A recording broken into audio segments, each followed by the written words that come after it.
अध्याय 1। वह लड़का जो कुछ नहीं सुनता था लेकिन सब सुन सकता था।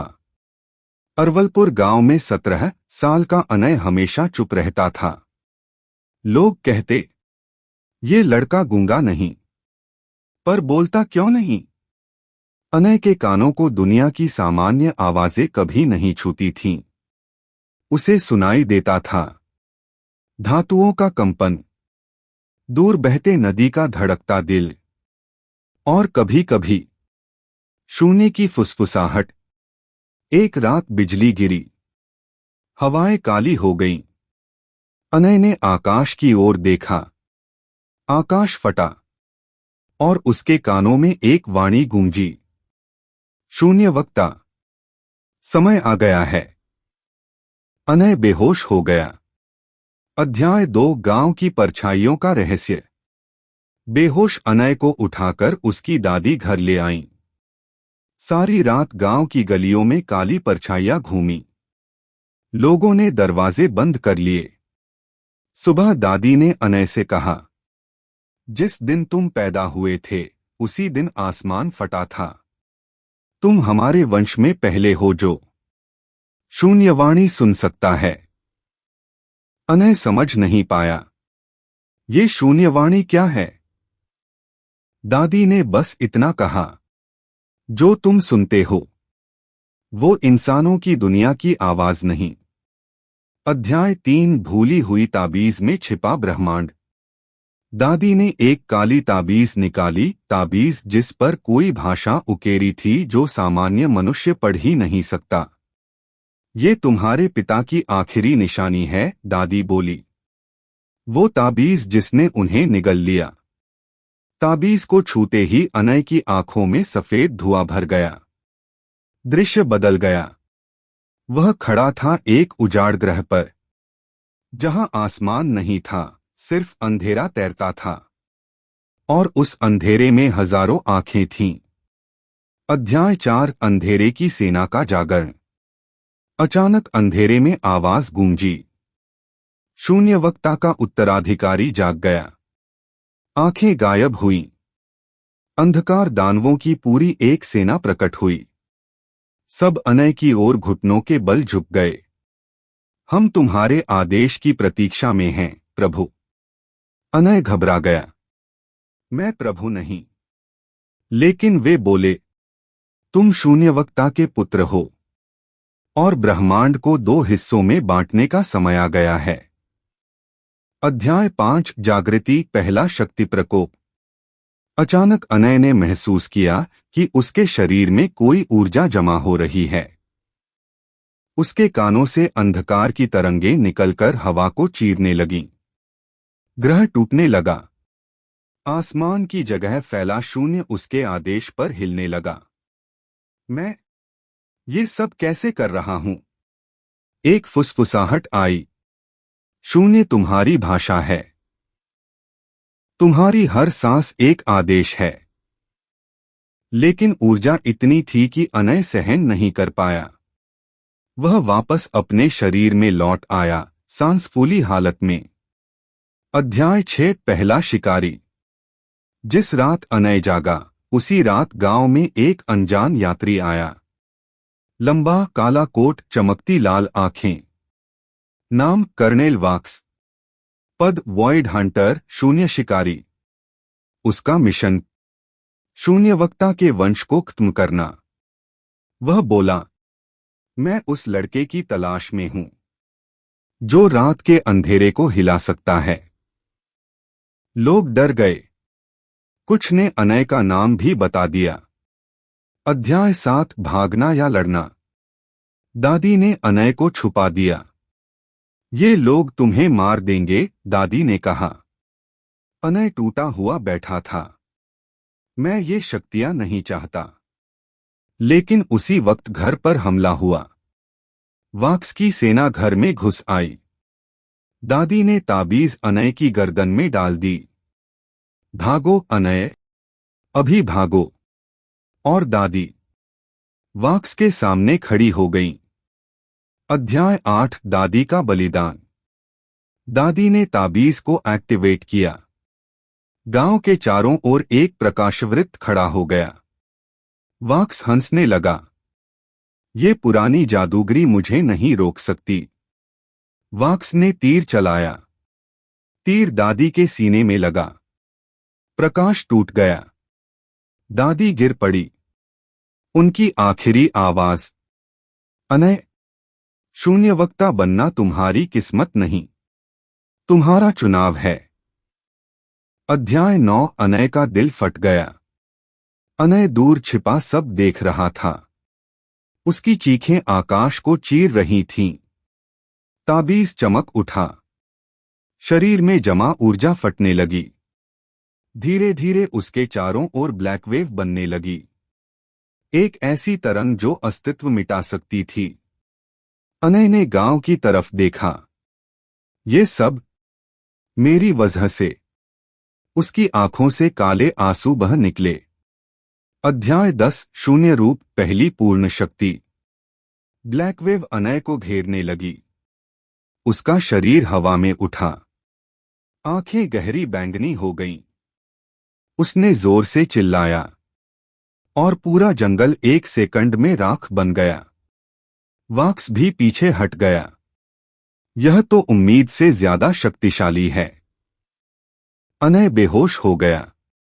शक्तियां थम गईं। अध्याय 11। रहस्यमयी लड़की आरोही। अनय को होश आया तो वह एक पहाड़ी गुफा में था। उसके सामने 18 साल की लड़की बैठी थी। आंखें आसमानी नीली, बाल चांदी जैसे और शरीर से हल्की सी चमक। मेरा नाम आरोही है। मैं प्रकाश संघ से हूं। हम तुम्हें बचाने आए हैं। अनय हैरान। प्रकाश संघ? आरोही बोली, अगर अंधकार तुम्हें अपना उत्तराधिकारी मानता है तो प्रकाश भी हाथ पर हाथ रखकर नहीं बैठ सकता। अध्याय 12। प्रकाश संघ का छिपा संसार। आरोही अनय को लेकर एक छुपे शहर में पहुंची। एक चमकता हुआ तैरता नगर जिसका नाम था दीप्तलोक। वहां लोग प्रकाश शक्ति का इस्तेमाल हथियार की तरह करते थे। संघ के मुखिया ऋत्विज बोले, अनय, तुम ब्रह्मांड के दोनों पक्षों के बीच चुना हुआ हो। शून्य और प्रकाश दोनों तुम्हें चाहते हैं। अनय बोला, लेकिन मैं कुछ नहीं चाहता। ऋत्विज मुस्कुराए, इसीलिए तुम योग्य हो। अध्याय 13। शक्ति प्रशिक्षण की शुरुआत।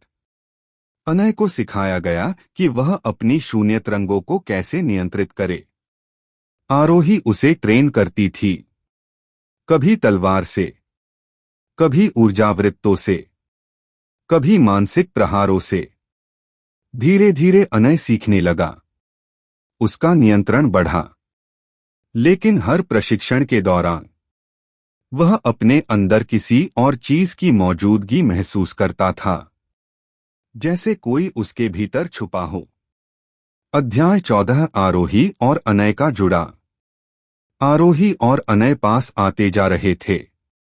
आरोही ने उसे बताया, प्रकाश संघ तुम्हें बचाना चाहता है, लेकिन अगर नियंत्रण खोया तो वे तुम्हें मार भी देंगे। अनय बोला, तुम मारोगी? आरोही चुप रही। फिर बोली, उम्मीद है, कभी नहीं। अध्याय 15। दादी के शब्दों की गूंज, शून्य का सच। ताबीज फिर चमका। अनय को पिता की आवाज सुनाई दी, अनय, तुम अकेले नहीं हो। शून्य कोई अंधकार नहीं। शून्य वह जगह है जहां सारी शुरुआत छिपी है। अचानक अनय ने देखा, पिता एक विशाल युद्ध में लड़ रहे थे। शत्रु था प्रकाश संघ का ही एक गद्दार। अध्याय 16। वाक्स का दूसरा हमला।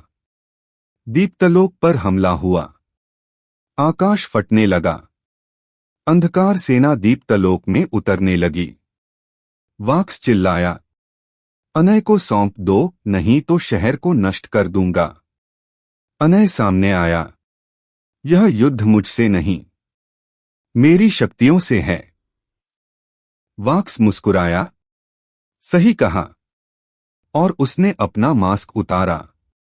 नीचे से वही बैंगनी आंखें चमकीं। अध्याय 17 शॉकिंग ट्विस्ट। वाक्स कौन था? ऋत्विज चौंके। ये असंभव है। आरोही का चेहरा सफेद पड़ गया। वाक्स बोला, अनय, मैं तुम्हारा सगा मामा हूं। अनय स्तब्ध। झूठ। वाक्स, तुम्हारे पिता ने शून्य के खिलाफ युद्ध किया था और मेरी पत्नी को मार दिया था। मैं बदला लेने आया हूं। अध्याय 18 अनय वर्सेस वाक्स। पहला महान युद्ध। दोनों आमने सामने। दीप्तलोक की सारी इमारतें कांपने लगीं। वाक्स ने अंधकार के भाले बनाए, अनय ने शून्य ढाले बनाई। टकराव से पूरा शहर रोशनी और अंधेरे में विभाजित हो गया। आरोही दूर से चिल्लाई, अनय, नियंत्रण मत खोना। लेकिन अनय की आंखें काली होने लगीं। अध्याय 19 नियंत्रण का पतन। शून्य पागल हुआ। वाक्स ने अनय के दिमाग पर वार किया। अनय का पूरा शरीर हिलने लगा। उसके भीतर सोया हुआ वो दूसरा अस्तित्व जागने लगा। एक भयावह आवाज, अनय, मुझे बाहर आने दो। अनय लड़खड़ाया। कौन? कौन हो तुम? आवाज, मैं तुम्हारा असली रूप हूं, शून्य का पहला राजा, तुम्हारे शरीर में कैद सदियों से। अध्याय 20 मल्टीवर्स का द्वार खुलने की शुरुआत। आवाज जैसे ही बाहर आई, आकाश फट गया। सैकड़ों आयाम एक साथ खुल गए। हर जगह से अग्निचर, बर्फभिषक, समय भेड़िए और अनगिनत प्राणियों की सेनाएं निकलने लगीं। ऋत्विज चिल्लाए, मल्टीवर्स खुल रहा है, रोकना होगा। लेकिन अनय हवा में तैर रहा था, आंखें पूरी तरह काली। उसकी जुबान से पहला वाक्य निकला, मैं शून्य सम्राट लौट आया हूं। अध्याय 21 शून्य सम्राट का पुनर्जन्म। The awakening of the void emperor. आकाश टूटा हुआ था। मल्टीवर्स के दरवाजे खुल चुके थे। अनय हवा में तैर रहा था। उसका शरीर आधा अनय आधा अंधेरे की आकृति में बदल चुका था। उसकी आंखें अब सिर्फ काली नहीं थीं, बल्कि उनमें असंख्य गैलेक्सी घूम रही थीं। ऋत्विज ने आरोही से कहा, अनय नहीं रहा, वो अब वॉइड एम्परर का अवतार है। वाक्स हंसा। अंततः असली सम्राट बाहर आ ही गया। अनय की आवाज दोहरी हो गई थी, जैसे दो लोग एक साथ बोल रहे हों। तुम सब मेरे क्षेत्रों में दखल देने आए हो। जैसे ही उसने हाथ उठाया, ऊपर टूटा आकाश और फैल गया। हजारों वास्तविकताएं चमकने लगीं। हर वास्तविकता से राक्षसों की सेनाएं उतरने लगीं। दीप्तलोक डर से कांप उठा। अध्याय 22 आरोही का जोखिम भरा कदम। The light that dares. Aarohi दौड़कर अनय की ओर बढ़ी। ऋत्विज ने उसे रोका, पास मत जाओ, सम्राट किसी को पहचानता नहीं। लेकिन आरोही रोते हुए बोली, अगर मैं न गई तो अनय हमेशा के लिए खो जाएगा। वह हवा में छलांग लगाकर अनय तक पहुंची। उसने अनय के चेहरे को छूते हुए कहा, तुम अनय हो। तुम वही हो जिसने मुझे बचाया था। तुम्हारी आंखों में शून्य नहीं, आशा थी।